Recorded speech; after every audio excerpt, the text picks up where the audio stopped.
esta hora, Noti Hoy presenta un programa interactivo por la salud y la vida con el doctor Rafael Bonilla Cortés. Bienvenidos.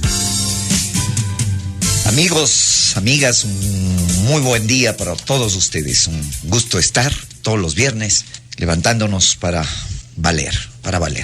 Con la salud y la vida y el doctor Rafael Bonilla Cortés. Y bueno, comencemos hablando también, así para sonreír, hablemos de la anécdota de un niño y su madre. La madre le recriminaba al niño: ¿sabías que Dios estaba presente cuando cogiste esa galleta de la cocina? El niño: sí. ¿Y sabías que te estaba viendo Dios? Sí. ¿Y qué crees que te estaba diciendo Dios? Me decía: no estás tú solo, estamos los dos, de modo que coge 2 galletas. Amigos, hablar de la fatiga es hablar en realidad de una razón de ser. La fatiga es justamente aquel síndrome que no lo sufren los políticos. Ellos nunca están cansados, siempre están vivísimos. La fatiga, en realidad, hay de toda clase. Siempre se manifiesta, digámoslo así, como esa forma de verse cansado, con un estado de indiferencia, de languidez, de falta de energía. Se podría decir hasta de pérdida de ambición. En un estado de debilidad, en donde uno de los síntomas comunes que le llevan a acudir a un consultorio médico es justamente el sentirse cansado al levantarse.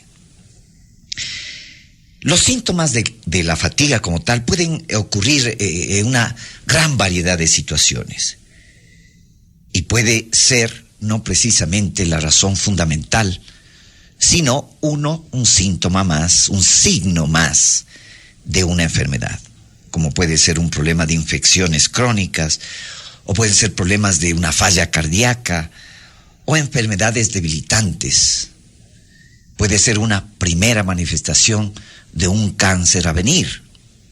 Y en eso la medicina china, qué bien que hace en su prevención, en el manejo de los famosos 28 pulsos chinos.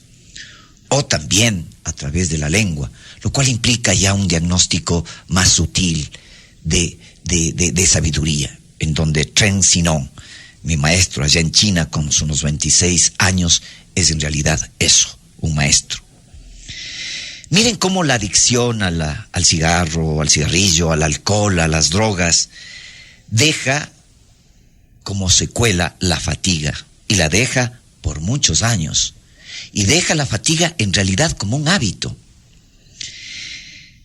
En estas situaciones la fatiga no viene a ser en realidad un problema médico primario, en donde uno pueda ver eso a través del laboratorio, a través de las resonancias o de las tomografías, sino que viene a ser en realidad un problema de energía. La fatiga, podríamos decir en primera instancia, entonces, es un problema de falta de aire, de falta del chi, como dirían los chinos. Hay situaciones en el ser humano en donde aparentemente, luego de hacerse un chequeo ejecutivo metropolitano, el paciente sale muy contento y muy airoso del diagnóstico de estar sano. Y quizás ese momento el paciente, la persona, se siente en una buena disposición, para luego más tarde, al día siguiente, volver a caer en ese estado de fatiga, de decaimiento. Y es que en realidad muchas de las situaciones de fatiga no están en el organismo como tal, están en la disposición interior del ser. Miren que cualquier persona fatigada por exceso de trabajo puede no quejarse de fatiga en sí mismo. El problema puede manifestarse a través de intranquilidad, de manifestaciones de insomnio o de irritabilidad. La fatiga crónica puede tener efectos dañinos en un cuerpo que en las consideraciones posteriores al chequeo ejecutivo se le puede considerar sano.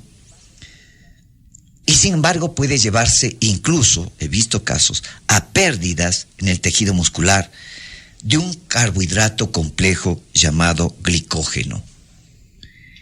Y además en acumulación en la sangre de sustancias químicas tóxicas, como es el ácido láctico, que diría que todos lo hemos sufrido en su momento, luego de haber estado durante un buen tiempo sedentarios, de pronto, por razones a veces de una nueva conquista o una nueva ilusión, ponerse a hacer ejercicio en forma tan violenta, tan aguda, que al día siguiente estamos hechos rompecabezas.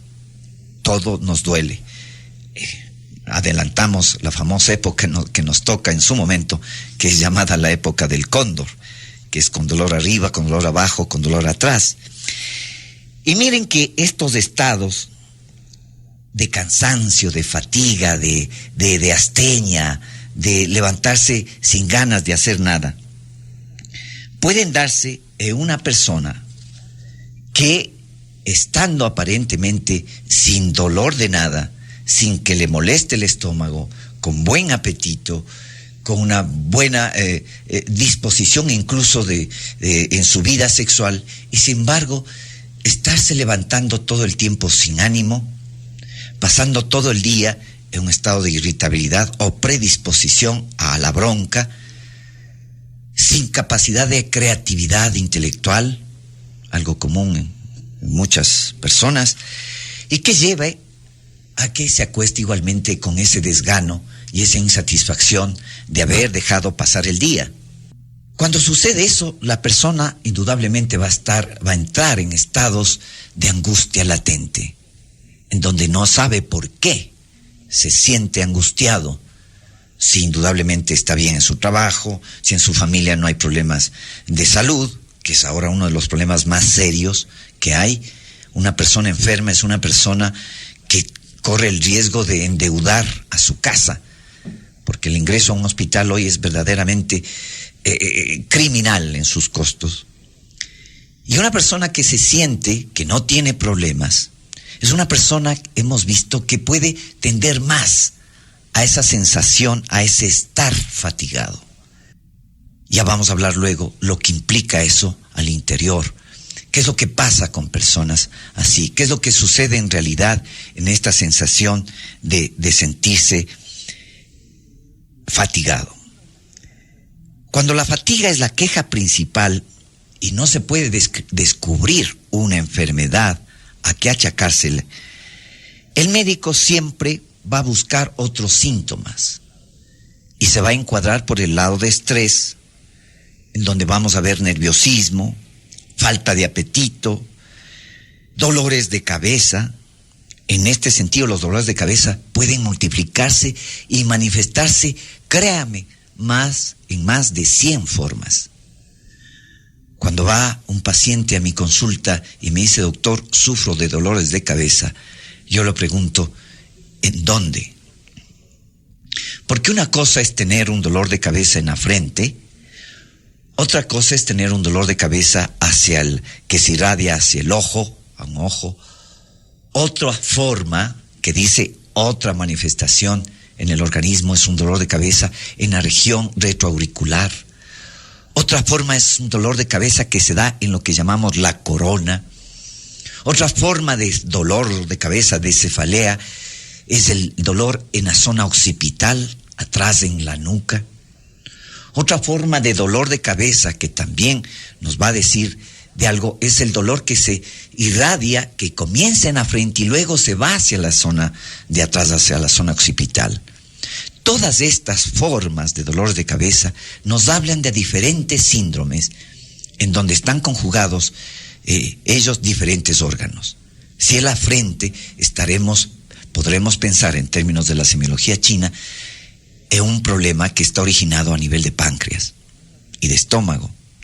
Si es a un lado con dolor irradiado al ojo, podríamos estar hablando de un problema en hígado.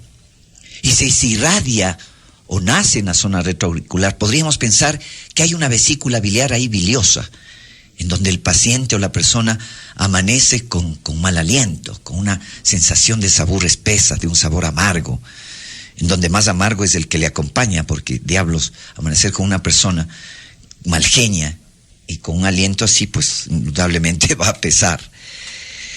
Miren, en el mundo en general, y la OMS lo sabe de los estudios que tiene la OMS y que sirven, al 75% de pacientes en el mundo se los considera hoy por hoy, o nos consideran hoy por hoy, como ansiosos neuróticos. Al 10% como deprimidos clásicos.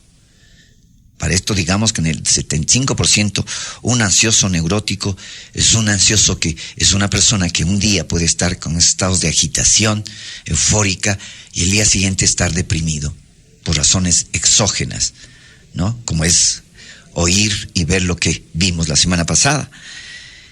Y dice la OMS que el 10% en el mundo son deprimidos clásicos, es decir, la depresión endógena, en donde hay desórdenes bioquímicos que se dan desde la niñez. Y el resto, que están entre los trastornos físicos como tal y los trastornos que vienen por iatrogenia, es decir, por problemas químicos, por problemas de ingesta de químicos, o diría más, en forma más aguda, porque el ser humano de hoy se ha dedicado a tragar medicinas tanto como se dedica en la mesa a tragar alimentos. No, el ser humano cada vez es más difícil que se siente a disfrutar de comer, a hacer del comer un verdadero orgasmo de placer oral, en donde eso le permita no solamente nutrirse, sino llenarse de una salud interior, en donde la inteligencia profunda del ser le lleve a una dinamia psíquica que le lleve justamente a no sufrir de fatiga. Miren, esos estados de euforia, de tensión, puede llevar a estados consecuenciales de debilidad física, a estados de incapacidad para actuar, estados de confusión y finalmente de agotamiento. Cuando alguna actitud o actividad particular se vuelve demasiado intensa o demasiado persistente, estos estados de angustia latente, decía, va a llevar a la persona a bioquímicamente cambiar en su dinamia, en su intercambio celular. Y van a aparecer esta serie de síntomas que las vamos a ver muchas veces con esos estados de excitación en la respiración. Comenzamos a respirar muy rápidamente y no respiramos con todos los pulmones. Comenzamos a respirar con 1/3 del pulmón.